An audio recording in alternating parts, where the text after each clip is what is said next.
Thank you for your hard work today. This channel is dedicated to bedtime storytelling, designed to help you unwind and prepare for a good night's sleep.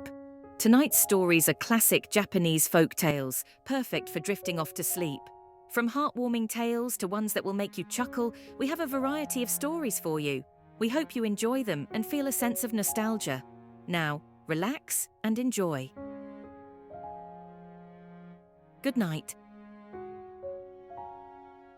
The Straw Millionaire.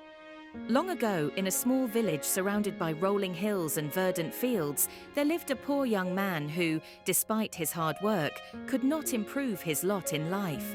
Desperate for a change, he decided to visit a famous temple known for granting good fortune to those who prayed sincerely. For days, the young man knelt before the temple's statue, praying fervently, "Please, grant me the blessing of good fortune. I work hard, yet my life remains unchanged. I need a miracle." One night, as he slept on the temple grounds, the deity appeared to him in a dream. "Listen carefully," the deity said. "Tomorrow morning, when you leave this temple, treasure the first thing you touch. It will lead you to great fortune." The young man awoke with a sense of purpose. He left the temple at dawn, eager to follow the deity's advice. As he stepped outside, he stumbled over a stone and fell, grasping a piece of straw to steady himself. "A piece of straw?" he thought, puzzled. But remembering the deity's words, he held on to it tightly. As he walked along the road, a fly buzzed around him. With quick reflexes, he caught the fly and tied it to the straw. "At least now it's not just an ordinary piece of straw," he mused, continuing his journey. A short while later, he encountered a young mother and her small son. The boy, seeing the fly tied to the straw, was immediately fascinated. "Mother, look, I want that," he exclaimed. The young man, seeing an opportunity, offered the straw to the boy.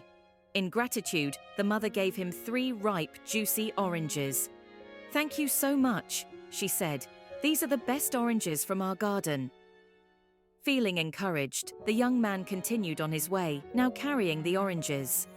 As he walked, he came across a noblewoman resting under a tree, looking exhausted.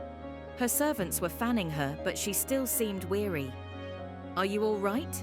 the young man asked, approaching with concern. "I'm so thirsty," the noblewoman replied weakly. "I feel like I can't go on." The young man quickly offered her the oranges. "Please have these. They'll quench your thirst." The noblewoman gratefully accepted the oranges and ate them with delight. "You've saved me," she said, rejuvenated. In gratitude, she gave the young man a beautiful silk cloth. "This is for your kindness. May it bring you luck." The young man, amazed by his growing fortune, thanked her and continued on his journey. He soon came across a merchant whose horse had collapsed from exhaustion. The merchant looked desperate and worried. "Can I help you?" the young man asked. "My horse is too tired to continue, and I have no way to carry my goods to the market," the merchant replied. The young man, thinking quickly, offered the silk cloth in exchange for the horse. The merchant, needing the horse no longer, gladly accepted. "Thank you, young man. This cloth is worth more than the horse in its current state." The young man gave the horse some water and let it rest. After a while, the horse regained its strength, and the young man continued his journey, now riding a fine horse.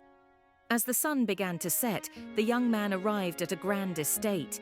He approached the gate and asked the guards if he could stay for the night. The owner of the estate, a wealthy man, came out to see who was at the gate. "You seem like a kind young man. Of course you can stay," the owner said, inviting him in.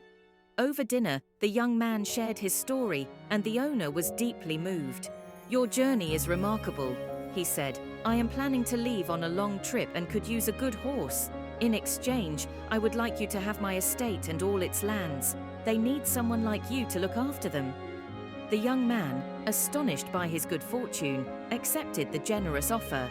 The next morning, the owner set off on his journey, leaving the young man in charge of the grand estate. From that day forward, the young man tended the fields, cared for the estate, and lived a prosperous and happy life. His story became famous, and people from far and wide came to hear how he turned a piece of straw into a grand fortune.